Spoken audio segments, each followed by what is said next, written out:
মই নাৰী। হয়, মই নাৰী। হাজাৰ শিমলুক ছাঁ দিয়া মই এপাহি নগণ্য ফুল। সেন্দুৰ বুলীয়া আলিটোত ভৰি থ'ব লওঁতেই সিহঁতে দলিয়াই দিয়া মই সামগ্ৰী। আলিটোত যদি খোপনি পুতিলোঁ তেন্তে মনৰ খবৰ নোলোৱাকৈ পিতায়ে ফুলকলিতে উলিয়াই দিয়া মই পুতলা। পুতলাক নচুৱাই নচুৱাই ভাগৰাই তুলি এদিন মূৰ্তি কৰি পেলোৱা মই শিল। যদি কিবা প্ৰকাৰে পিতায়ে বিদ্যা দি উপাৰ্জনৰ অংশীদাৰ কৰি তোলে তেতিয়া লাওৰ তলৰ পাতৰ দৰেই সকলোৰে ব্যৱহাৰ। মই নাৰী। হৈছোঁ মই নাৰী। হৈছোঁ ৰাষ্ট্ৰপ্ৰধান। হৈছোঁ শিক্ষিতা। কিন্তু আমাৰ পৰিমাণ মাত্ৰ এপাচি শাকত এটা জালুকৰ দৰে। পৰিত্ৰাণ আছে আমি শিক্ষিতা হৈ আন 10 জনীক শিক্ষিতা কৰাৰ দায়িত্ব লোৱাৰ। সামগ্ৰী পুতলা, শিল পাত ইত্যাদিৰ পৰা আঁতৰাই নাৰীক নাৰী হিচাপে গঢ় দি আমি বুকু ফিন্দাই কওঁ আহক, মই নাৰী।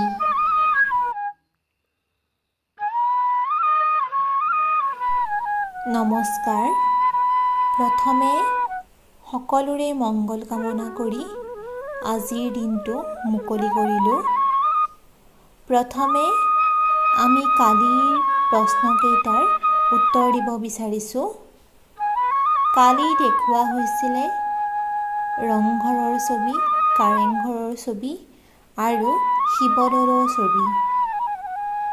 এই ৰংঘৰ, কাৰেংঘৰ আৰু শিৱদৌল কোনে কোনে নিৰ্মাণ কৰিছিলে এই বিষয়ে সোধা হৈছিল বা আমি জানিবলৈ বিচাৰিছিলোঁ। আজি তাৰ উত্তৰ দিবলৈ বিচাৰিছোঁ।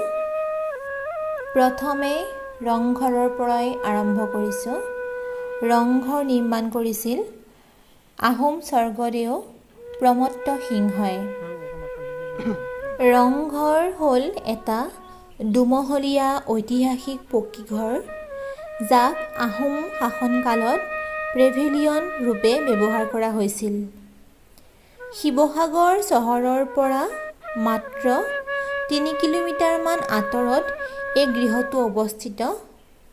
ইয়াৰ পৰাই এসময়ত ৰাজপৰিয়াল আৰু বিশিষ্ট ৰাজবিষয়াসকলে বিশেষকৈ ৰঙালী বিহুৰ সময়ত আনুষ্ঠানিক হোৱা ম'হ যুঁজ, শেন যুঁজকে প্ৰমুখ্য কৰি অন্যান্য বিনোদনমূলক কাৰ্যসূচী উপভোগ কৰিছিল। ৰংঘৰ এছিয়াৰ প্ৰথমটো পেভিলিয়ন হিচাপে প্ৰখ্যাত। এই গৃহটো আহোম সাম্ৰাজ্যৰ অন্যতম ৰাজধানী ৰংপুৰৰ ৰূপহী পথাৰত 1746 চনত স্বৰ্গদেউ প্ৰমত্ত সিংহৰ ৰাজত্বকালত নিৰ্মাণ কৰা হৈছিল। তাৰ পাছতে আহিল কাৰেংঘৰ। কাৰেংঘৰ আহোম স্বৰ্গদেউৰ দ্বাৰা নিৰ্মিত এটা পিৰামিড আকৃতিৰ ৰাজমহল। শিৱসাগৰৰ পৰা 15 কিলোমিটাৰ পূবে গড়গাঁৱত ই অৱস্থিত। 1540 চনত স্বৰ্গদেউ শুক্লেংমুঙে এই গৃহটি নিৰ্মাণৰ কাম আৰম্ভ কৰিছিল। তাৰ পাছত প্ৰমত্ত সিংহই ইয়াৰ নিৰ্মাণ শেষ কৰিছিল। 1752 চনত কাৰেংঘৰৰ ক্ষতি হৈছিল। তাৰ পাছত আহোম স্বৰ্গদেউ ৰাজেশ্বৰ সিংহই এই গৃহটি পুনৰ নিৰ্মাণ কৰিছিল। ক'বলৈ লৈছোঁ শিৱদৌলৰ কথা। শিৱদৌল শিৱসাগৰ জিলাৰ শিৱসাগৰ নগৰৰ শিৱসাগৰ পুখুৰীৰ পাৰত অৱস্থিত।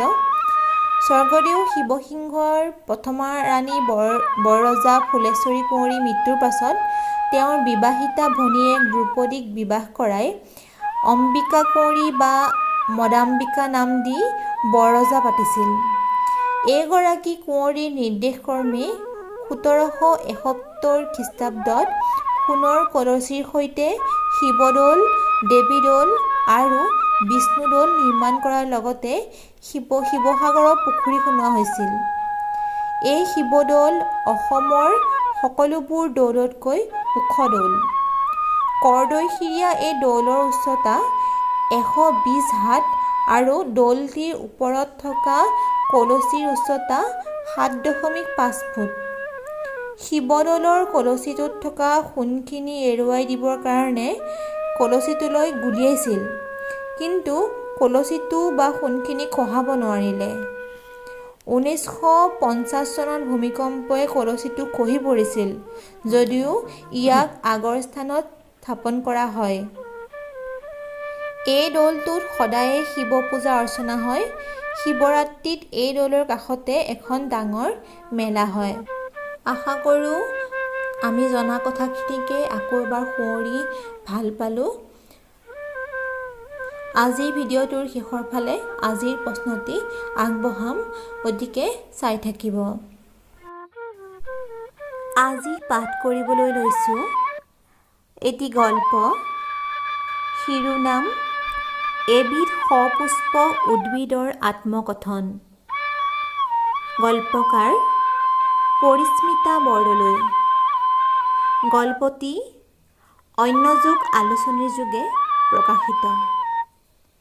এবিধ সপুষ্প উদ্ভিদৰ আত্মকথন।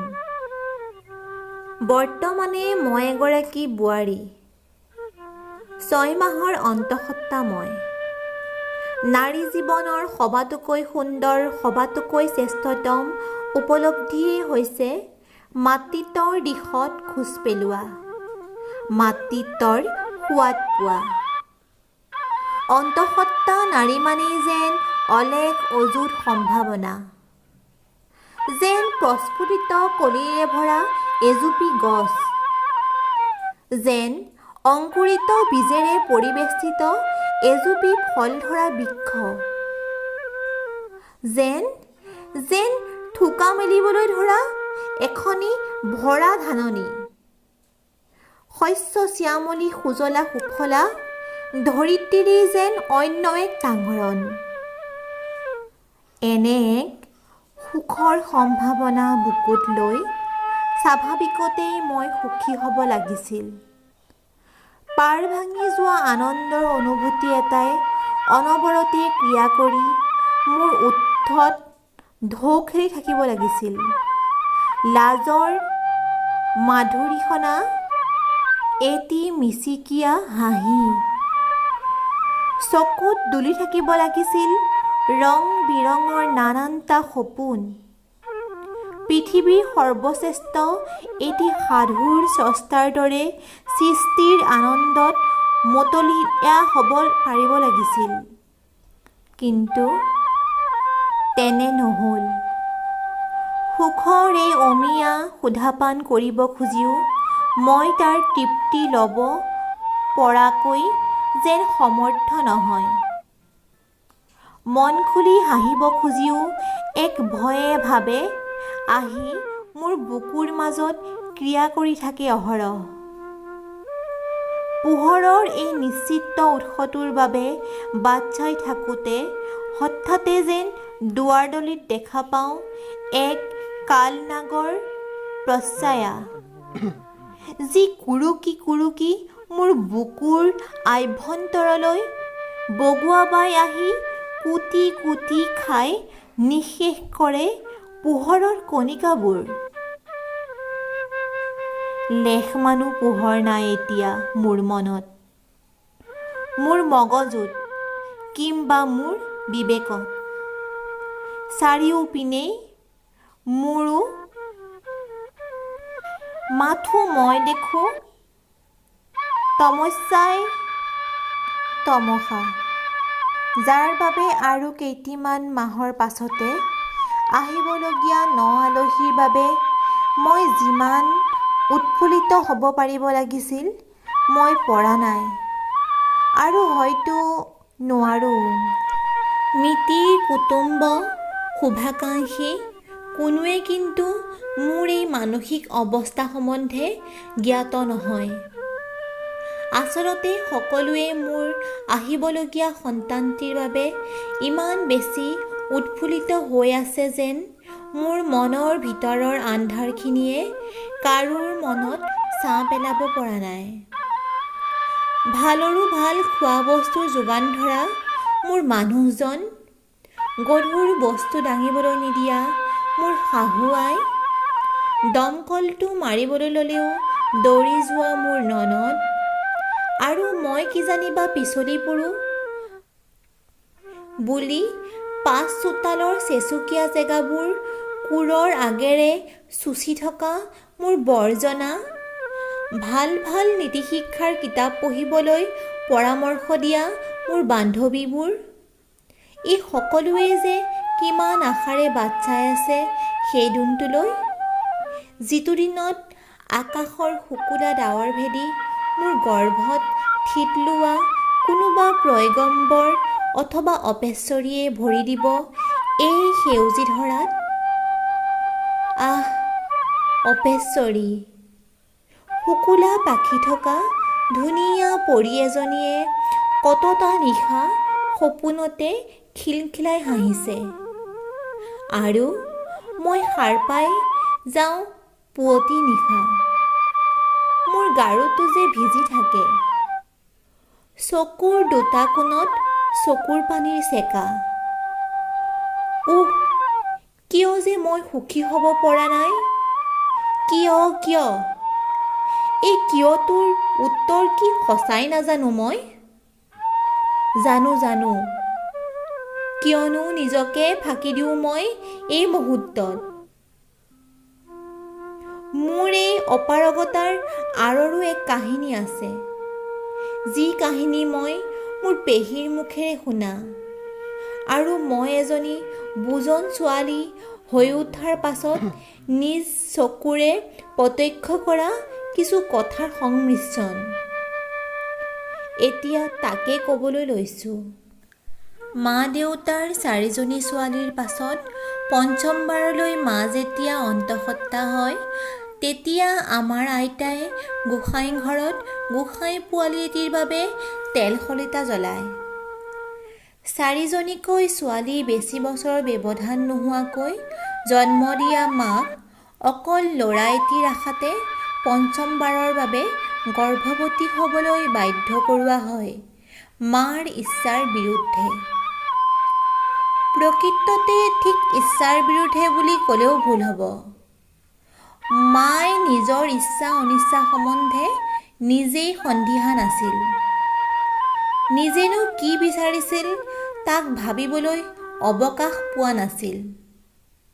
মাথো ঘৰুৱা কামৰ লেঠাত টাকুৰি ঘোঁৰা দি ঘূৰি থকা মাৰ মনৰ ৰথৰ চকৰিও ঘূৰিছিল বিৰামহীনভাৱে। আৰু এতিয়ালৈ বাৰু থাওক সেই কথা। বহাগ বিহুৰ সময়তে মাৰ গা বেয়া কৰাত গাঁৱৰে স্বাস্থ্যকেন্দ্ৰটোৰ পৰা নাৰ্ছ এগৰাকী মতাই আনি মোৰ প্ৰসৱ কৰোৱা হৈছিল। তেনেতে পেহীয়ে কোৱা এষাৰ কথাই আজিও মোৰ হিয়া দহি নিয়ে। মাৰ অৰ্ধচেতন অৱস্থাত বিচনাখনৰ এটা চুকত পৰি ৰোৱা জনী অৰ্থাৎ কন্যা সন্তান বুলি গম পোৱাৰ লগে লগে কোনোৱে আগবাঢ়ি অহা নাছিল। কেঁচুৱাৰ জন্ম হওঁতে কান্দোনৰ মাত শুনি লৰি অহা মোৰ আইতাই নাৰ্ছৰ মুখেৰে ছোৱালী বুলি গম পাই মুখ ঘূৰাই দিছিল। তেনেতে স্কুলৰ পৰা আহি পোৱা মোৰ পেহীয়ে দৌৰি আহি মোক সাৱটি বুকুত সামৰি লৈছিল। মাৰ পাছতে পেহীয়েই আছিল যি মোক বুকুৰুম দিছিল। সেয়েহে চাগে পেহীৰ মোলৈ টানটো থাকি গ'ল পাছলৈকো। তাৰ পিছত মোৰ প্ৰসূতি মা বিহুটো আগত আছিল বাবে দম দম কাপোৰ ধুবলৈ বাধ্য আছিল। মোক বুকুৰ পিয়াহ খুৱাই শুবলৈ দি মায়ে ব্যস্ত আছিল দৈনন্দিন কামৰ মাজত। মোক খুওৱাটো বা যতন লোৱাটো এটা এৰাব নোৱাৰা কামৰ গণ্ডিতে পৰিছিল। নাই, মায়ে জানি বুজি তেনেকুৱা কৰা নাছিল। মাৰ মনৰ অৱস্থা তথৈবচ হৈছিলগৈ। জানি শুনি কোনো মাতৃয়েনো নিজৰ পেটৰ পোৱালিক অৱহেলা কৰে, চেনেহ নাযাচে। কিন্তু ঘৰুৱা কামৰ হেঁচা, আমাৰ আইতাৰ বকনি আৰু ৫জনী ছোৱালীৰ মাক হ'বলগীয়া অলিখিত অপৰাধে মোকো আৰু মাকো তুলিছিল দিনক দিনে ধৰাশায়ী। লাহে লাহে অৱহেলা আৰু অনাদৰৰ মাজতে মই ডাঙৰ হৈ আহোঁ। কিন্তু বুজা হোৱাৰ পৰা মই উপলব্ধি কৰিবলৈ লওঁ যে ঘৰখনৰ বিশেষকৈ আইতাৰ বাবে মই সমূলি বাঞ্ছিত নহয়। দিনবোৰ এনেকৈয়ে যায়। ভগৱানে যেন দুখ কষ্টবোৰ তেওঁৰ অকৃপণ হাতেৰে মোৰ যত্নলগ্নতে ঢালি দিছিল আৰু এটা বস্তু দিছিল, সেইটো হ'ল মোৰ ৰূপ লাৱণ্য। আন ১০জনী ছোৱালীৰ আগত ফেৰ মাৰিব পৰাকৈ মই কিন্তু সুন্দৰী আছিলোঁ। সেয়া পেহীয়ে কোৱা কথা নাছিল। সেউজীয়া পাৰিৰ চাদৰ মেখেলাযোৰ পিন্ধি, দীঘলীয়া বেণীডাল পিঠিত পেলাই স্কুললৈ যোৱা মোক বাটত পৰুৱাৰ লানিৰ দৰে ডেকা বুঢ়া সকলোৱে তধা লাগি চাইছিল। দুই একে প্ৰেমৰ প্ৰস্তাৱ দিবলৈ যো-জা চলাইছিল যদিও মোৰ বাঘহেন পিতৃ দেৱতাৰ ভয়ত সেই মৰসাহ কৰিব পৰা নাছিল। এবাৰ মই কলেজত থাকোঁতে কথাই কথাই মোক কটু কথা শুনোৱা, মোক চকু পাৰি দেখিব নোৱাৰা আইতাৰ গলব্লাডাৰ অপাৰেশ্যন কৰিব লগা হৈছিল। কিন্তু অপাৰেশ্যনৰ সময়ত তেজৰ প্ৰয়োজন হোৱাত আইতাৰ ব্লাড গ্ৰুপৰ লগত আইতাৰ নাতি ল'ৰা মানে মোৰ খুৰাদেউৰ ল'ৰাহঁতৰ কাৰো ব্লাড গ্ৰুপ নিমিলাত অৱশেষত আইতাৰ এই চকুৰ কুটা মইজনীৰ শৰীৰৰ তেজেৰেই আইতাক জীয়াই তোলা হৈছিল। পাছত আইতাই এই কথা জানিব পাৰিছিল নে নাই নাজানো, কিন্তু মোৰ প্ৰতি কৰা আচৰণত একো পাৰ্থক্য চকুত পৰা নাছিল। লাহে লাহে বাৰ্ধক্যই আইতাক ৰুগীয়া কৰি আনিছিল আৰু বিচনা ল'বলগীয়া হৈছিল। তেতিয়া বিচনাত প্ৰস্ৰাৱ পায়খানা কৰা আইতাৰ কোঠালৈ যাবলৈ মৰমৰ নাতি ল'ৰাকেইটাই নাক কুচোৱা দিনতে ঘৰৰ বাকী কামত লাগি থকা মাক ৰেহাই দিবলৈকে মই নিজে সকলো পৰিষ্কাৰ কৰিছিলোঁ। বহুদিনলৈ চিত্ৰনলাৰ গোন্ধটো পালেই মোৰ উকালি অহাৰ দৰে হৈছিল। এনেকৈ থাকি থাকি এদিন আইতা শিফলীয়া হৈছিল। মোক পৃথিৱীৰ আটাইতকৈ ঘৃণা কৰা মানুহগৰাকী পৃথিৱীৰ পৰা নোহোৱা হৈ গৈছিল। ইতিমধ্যে মোৰ কলেজীয়া শিক্ষাও সাং হৈছিল। মোৰ কেউজনী বাইদেউক বিয়া দি আজৰি হোৱা দেউতাই এইবাৰ মোৰ বাবে সুপাত্ৰৰ সন্ধানত নামিছিল। পাছে মোৰ ধুনীয়া ৰূপটোৰ বাবেই চাগে বেছি বিচাৰিবলগীয়া নোহোৱাকৈয়ে আবিৰৰ লগত মোৰ সুকলমে বিয়াখন হৈ উঠে। বিয়াৰ পাছৰ ২টা বছৰ আবিৰৰ উৎসাহতে মই MA সম্পূৰ্ণ কৰোঁ। তেতিয়ালৈকে সকলো ঠিকেই থাকে। কিন্তু যিদিনাই গুলপীয়া আঁচ দুডালে মই মাতৃত্বৰ পথতে খোজ দিয়া কথাটোৰ সম্ভেদ দিয়ে, সেইদিন ধৰি মোৰচোন খাৱন শোৱন হৰে। যদিও ল'ৰা-ছোৱালীৰ বিভেদ মোৰ বাবে একেবাৰে অনৰ্থক, তথাপি মই মোৰ জীৱনৰ সেই অৱজ্ঞা অৱহেলা অধ্যায়ৰ কথা মনত পেলাই মনে প্ৰাণে বিচাৰোঁ যাতে মোৰ সন্তান এই অৱহেলাৰ চিকাৰ নহওক। কোনেও তাই জন্মৰ পাছত মুখ ঘূৰাই নিদিয়ক। কাৰোবাৰ বুকুৰ ৰোমৰ বাবে তাই হাহাকাৰ নকৰক। এইবোৰ কথা ভাবিয়েই মই অস্থিৰ হৈ পৰোঁ। সেয়েহে মই বিচাৰোঁ মোৰ সন্তানটি ল'ৰা হওক। বেলেগৰ মৰমৰ পৰা বঞ্চিত নহ'বলৈকে। ক্ৰমাৎ এই চিন্তা মোক আগুৰি ধৰে। মোক কালি এডমিট কৰিলে। আজি অপাৰেশ্যন হ'ব। মই অদৃষ্টৰ নাম স্মৰোঁ। অৱশেষত সেই ক্ষণটো আহে। কেঁচুৱাৰ কান্দোন শুনা যায়। মোক স্পাইনেল এনাস্থেচিয়া দিয়াৰ বাবেই মই সকলো কথা গম পায়েই থাকোঁ। যেতিয়া উৎসুকতাৰে মই ডাক্তৰৰ মুখলৈ চাওঁ, মাকৰ দৰেই ধুনীয়া হৈছে ছোৱালীটি বুলি শুনা পাওঁ, মোক যেন কাঁইটে বিন্ধে। মোক চেপা কান্দোন এটাই হেঁচি ধৰে। ভাৱ হয়, আহিবনে আইতাকে তাইক একোলা ল'বলৈ, নে মুখ ঘূৰাই দিব তেওঁ। এনেতে মোৰ চেতনা লোপ পায়। আৰু যেতিয়া সাৰ পাওঁ, তেতিয়া মই কেবিনত মোৰ গোসাঁনীজনী ক'ত মোৰ ফুলৰ পাপৰি কণমানিজনী। ইফালে সিফালে চাওঁতেই দেখোঁ আইতাকে মানে মোৰ শাহুৱে আলফুলে তাইক কোলাত লৈ তাইৰ মুখলৈ আপোন পহৰা হৈ চাই আছে। আৰু মই এই অপূৰ্ব দৃশ্য প্ৰাণ ভৰি চায়েই আছোঁ আৰু চায়েই আছোঁ।